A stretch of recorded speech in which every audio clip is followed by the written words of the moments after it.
Hello, welcome into the first edition of the Danny Sancomb Show this year. My name is Matt Keifer. I'm the Director of Athletic Communication here for the Vulcans. And with me after a nice win on Monday is head coach Danny Sancomb.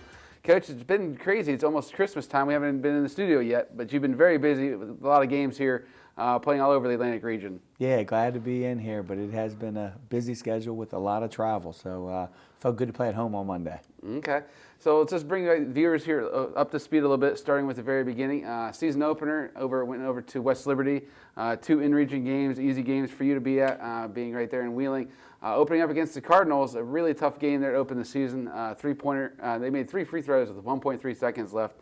Game was tied, ended up winning 85-82 in that contest. Yeah, just disappointing because we had the lead and we just didn't finish. We missed some free throws down the stretch. Our defense was lackadaisical down the stretch, and we just didn't execute like we needed to get the win. And we told ourselves we were going to learn from it, and we're starting to learn from that and make some improvements late game situations. Yeah, had a 5-point lead in that game, and then in the second half they shot 18 of 25 from the floor. It's just one of those things. Everything they was throwing up was seemingly going in that contest. Yeah, and again, we lack defense and communication, and it's tough, when you open up against somebody, you don't have a real good idea of what exactly they're going to do. So as a coaching staff, we like to try to help our guys as much as possible, and we didn't get to help them as much as I would have liked. And then you come right back the next day and face West Liberty. New coach, same system. A lot of new players, though, for West Liberty. The new coach brought his players from his previous school there. Hilltoppers opened the year number 11 and suffered an 84-67 loss. Again, it's an offense you face similar with Gannon, but again, turnaround time, 24 hours going from Wheeling to that system is definitely a challenge, especially for a new team with so many new faces and guys coming back from injuries from last year for you guys. Yeah, I thought we played pretty well that game. I think we had the lead with about 12 minutes left in that game and just kind of faltered down the stretch a little bit. I think fatigue played a little bit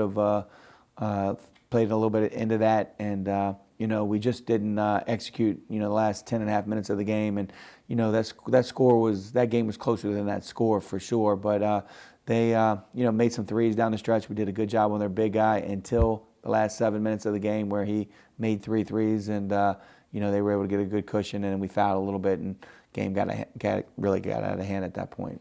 And then you come home on November 19th against Charleston, a team you guys have played the last couple of years, one time in the NCAA tournament, a couple times early tip-off tournaments.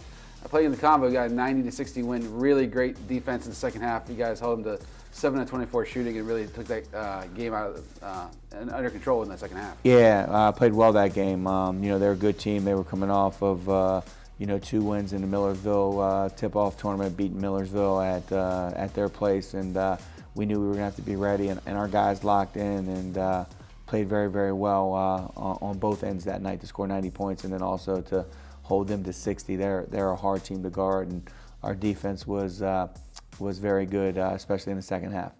And come back on November 22nd, go all the way down to Athens, facing Concord. Another team from the NCAA tournament made the trip up to the Convo. Similar kind of to the season opener, had the game, had the lead, and then giving me up a 3-pointer at the buzzer, losing 81-79. Only had 4 free throw attempts, and the 2 misses there at the end really was the difference in that contest. That hurt. That was a tough one for us. We had that game, and we let that slip out of our hands. And again, I think for us as a coaching staff, our guys have been really locked in, watch film, and we were able to. We're improving in that area at the end of the game, and as we move forward here, we'll get some good news at the end of a game. But they made a great play, and their player made a nice shot, to beat us. So it did hurt, but that's part of it. You just got to keep working, and we've done that, and slowly starting to turn the corner. They've got one more game that's still left before Thanksgiving. Another nationally ranked team, one of the highest ranked teams ever to come into the Convocation Center outside of IUP and Gannon. Number 4, Damon, a team that basically ran the table last year until the NCAA tournament. They had some really skilled guys and a really big that was really dominant in that game and ended up getting the victory at the combo. But one of those things, how do you go about scheduling a team like Damon? Obviously, we went up there last year, 2 years ago, so it's sort of the trade-off of coming down here. And they actually get another game. I think they played Charleston out of that trip too. So it's a trip for them coming from Buffalo. Got 2 games out of region, but 2 quality teams they faced. Yeah, it's crazy. They beat Charleston on a buzzer beater on Saturday. I think they're probably the best team we've played so far all around. They're very good defensively. They play they do a good job keeping their man between them and the rim, and they have great help. Obviously, they got the big guy inside that can cause problems to finish over the top. And then all offensively, they can play through their big man who's very talented, great passer, great scorer, really good on the offensive glass. And they have other complementary pieces that are good players. They're a tough team to beat. They lost one game last year, and I think they're still undefeated this year. I think they're 9-0. They're a very, very good basketball team. And now we get to the good positive news there. We come back from that, and then the turkey or ham, whatever you have at Thanksgiving, pumpkin pie for maybe some of those in the control room. The idea of being able to come back and getting a win November 29th at Wilmington, getting that one in overtime. Here we start that stretch of the good news for the Vulcans. Yeah, and it's tough, with us. Usually we give our guys a couple days for Thanksgiving. We were able to give them off on Thanksgiving. That was the one day we got off. So some guys didn't get an opportunity to go home. So we did a Thanksgiving dinner the day before, which was nice, and then everybody had a place to go. We made sure, but we came through, and it's a long road trip, and Wilmington had beaten University of Delaware earlier this year, and have played a ton of games in overtime, and we were able to go on the road after losing some heartbreaking games and get this thing turned around in overtime. And I thought our play in overtime alone, we didn't miss a shot, and we were very sound defensively, and it was a really good win for us, and we needed it at that point of the season. Yeah, I actually circled it here in the stats at 5 for 5, and then even the second half really gets you there, shooting 50%. So it's one of those things, finding a way to keep it in there, keep it close. And then Braden Reynolds ended up leading the team with 21. He had a double-double, 21 and 10 out of a point guard. It's always a rare feat to have.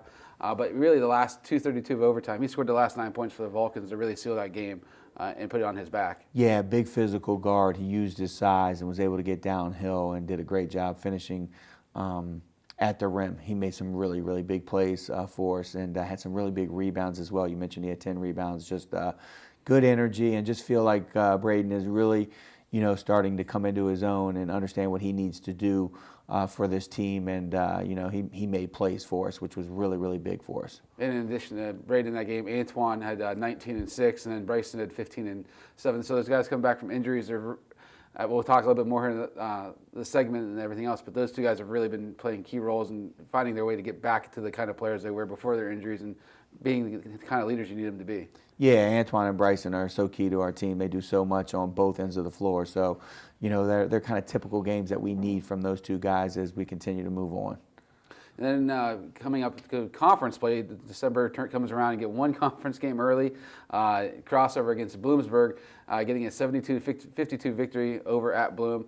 It's another one of those long road trips, but the team played pretty well in that contest. Only had 9 turnovers. It's a stat I'm sure you had to be very happy with once you saw the stats at the end of the game. Yeah, very happy with that. And it was just like makeshift lineups at times with a couple guys out with some injuries. We were able to really come together and do a good job with the guys that we had. And we're starting to get some other guys come off the bench and really start to contribute. So I felt like going on the road, obviously, and starting 1-0 in the conference was big for us.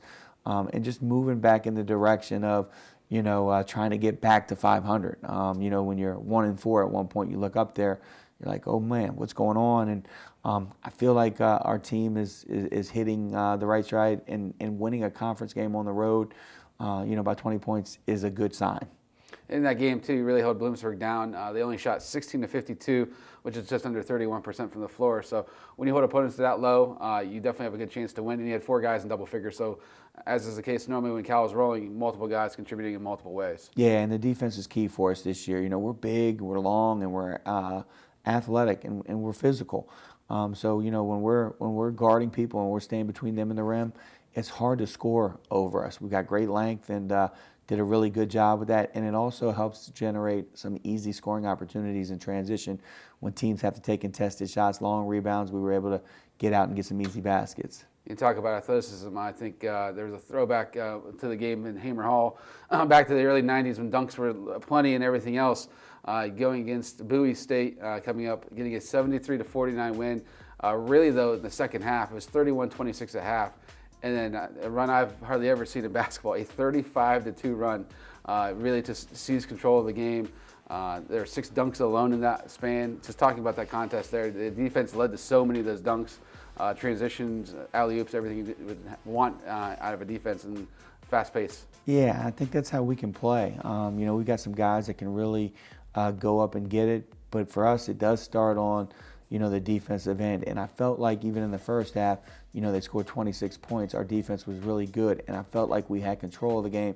And then we got into a little bit of foul trouble, and we had made some substitutions, and they were able to get back into the game. But the start of the second half, we just put our foot on the gas and created turnovers. Bryson was all over the court with steals, for us, and Josh Ray did a good job getting some steals, and we got out and we got a bunch of dunks and in transition and just moved the ball. I think at one point we were like 15 of 16 from the floor in the second half at one point or something like that. So we were able to get point blank layups and dunks, and you're going to make a high percentage of them. Yeah, in that game too, similar to the Bloomsburg game, Bowie State only shot 29.5%. So had 12 turnovers, had 12 steals, 16 turnovers. So the defense really leading to the offense there in that contest. Yeah, and if we're able to do that consistently, we're a very good basketball team. You had mentioned the Wheeling game. We gave them 18.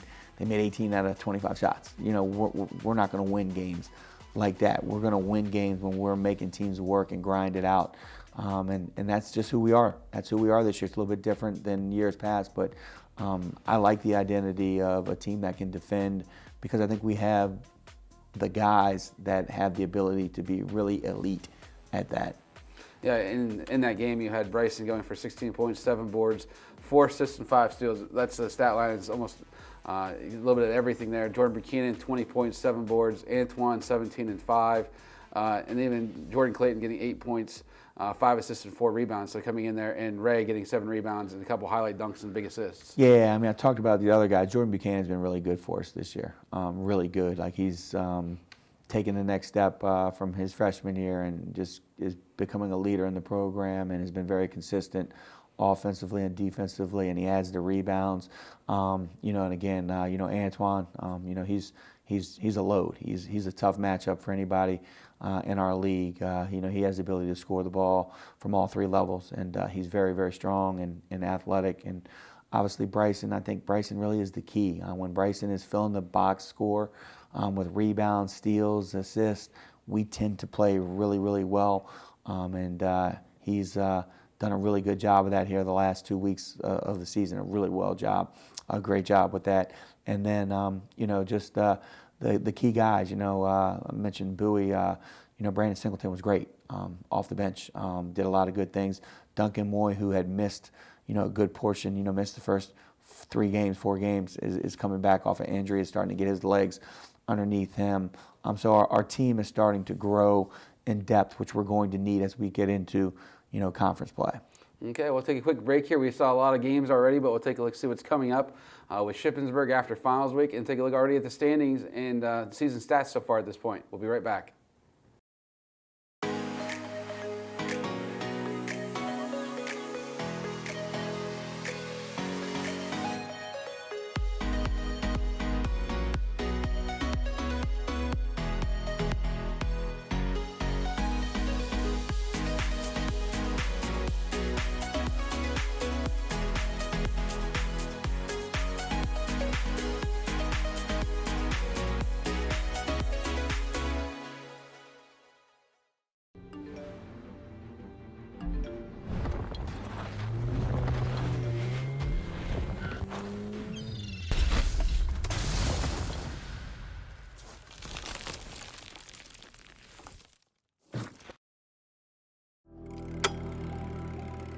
The Pennsylvania State Athletic Conference celebrates its 75th season in 2025 to 26 and has been a leader in academics and community service throughout the decades. The PSAC is a consistent national leader in academic success rate, federal graduation rate, academic All-America awards, and is annually among the leaders in Make-A-Wish Foundation donations. PSAC proud for 75 years and many more to come.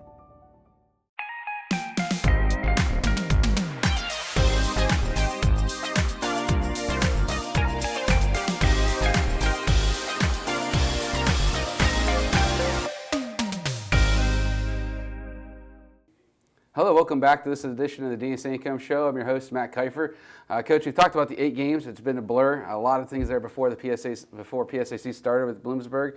But just overall, looking at the season so far, we have Antoine getting 18.5, Jordan getting 15, almost 16 points. But you have a lot of 3 new guys really getting a lot of minutes this year. I just talked to people a little bit about Jordan Clayton. He's a high school kid coming out of Virginia. What you've seen in his growth already in basically a month and a half of the season so far. Yeah, he's a very good player, and he's going to continue to get better. He has the ability just to make plays, good decision maker, plays at a good pace, has the ability to make threes. That'll start coming here soon as he continues to get comfortable. And he has the ability to defend, sneaky athletic, like rebounds well for a guard. Happy with his progress, but there's a lot more in there, and we're going to get that out. And we're starting to see that here in the last 3 games where his minutes have went up, and so has his production. But he's getting more comfortable with the offense. He'll continue to do that. Thought he's played really well the last two games, and we're going to need him to continue to do that because he's a guy on our team that hasn't hit close to his level of play that he can be.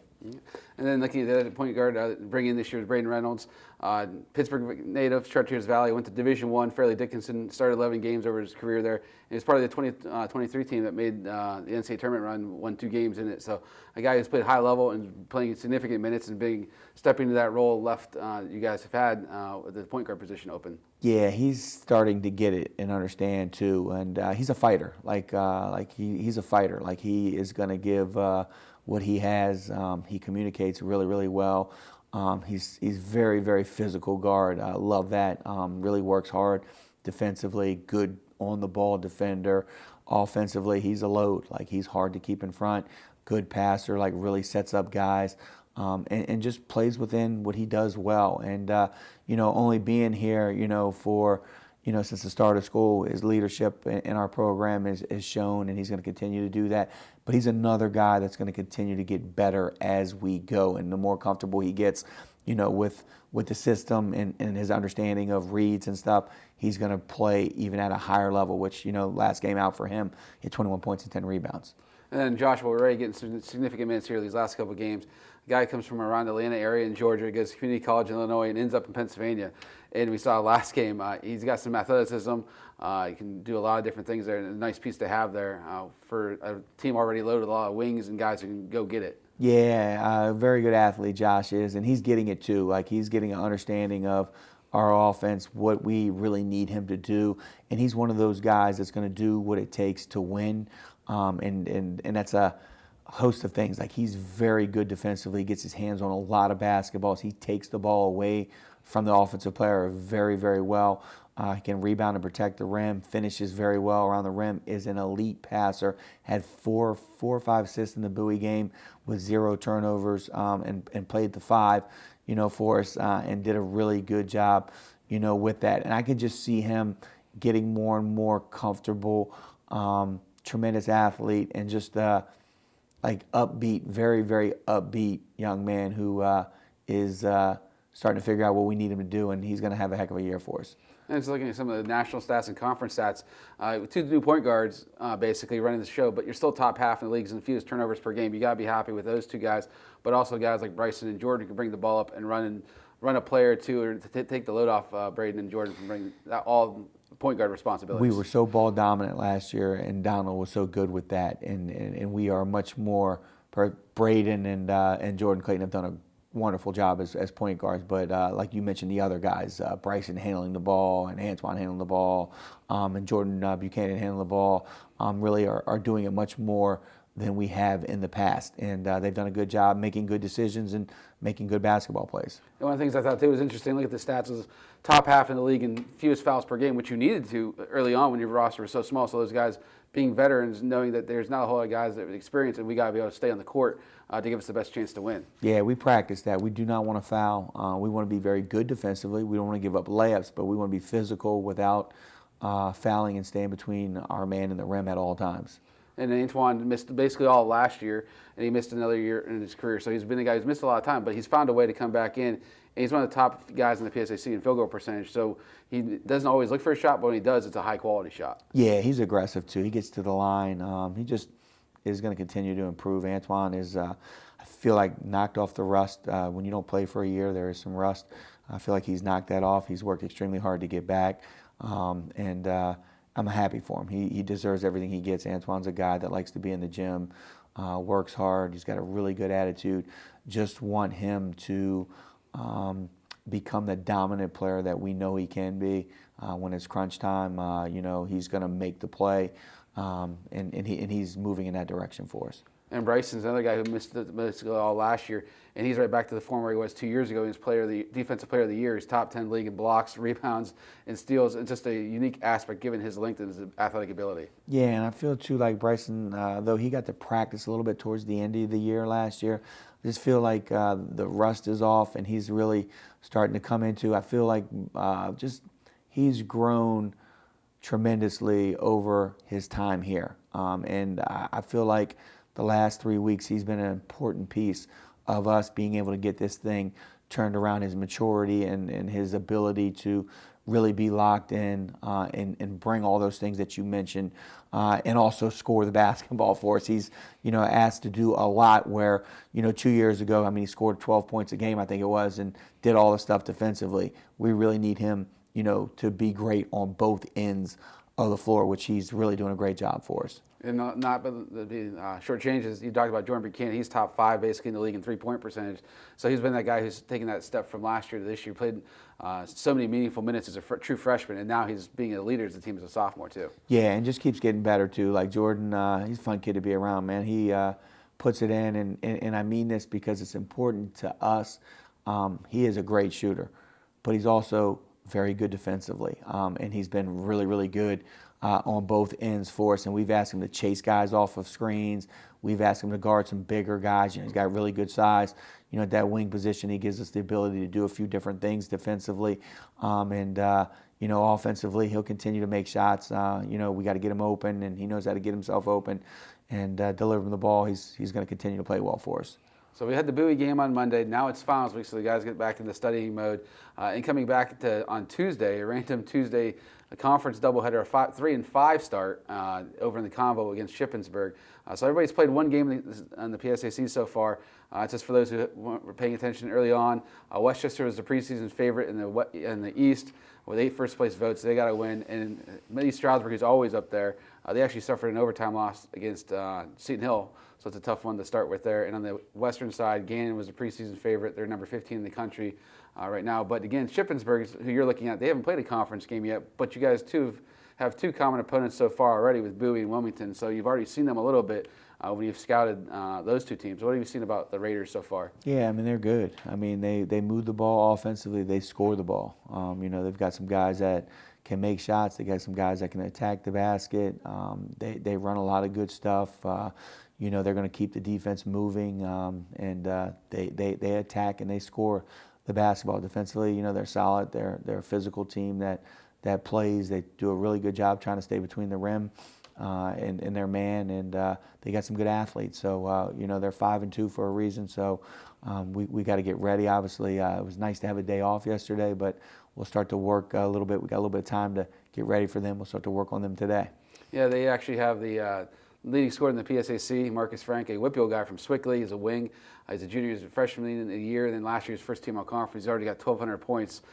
So he's a dynamite player to look for. And also the point guard, Michael Dixon, is second in the league in assists and averages over 16. So those are 2 good guys there for you. I'm sure you guys are have your hands full looking at those guys. Yeah, we're going to have to make those 2 guys work. They're going to get a lot of opportunities, and we got to make every opportunity for them as difficult as we possibly can if we're going to have success.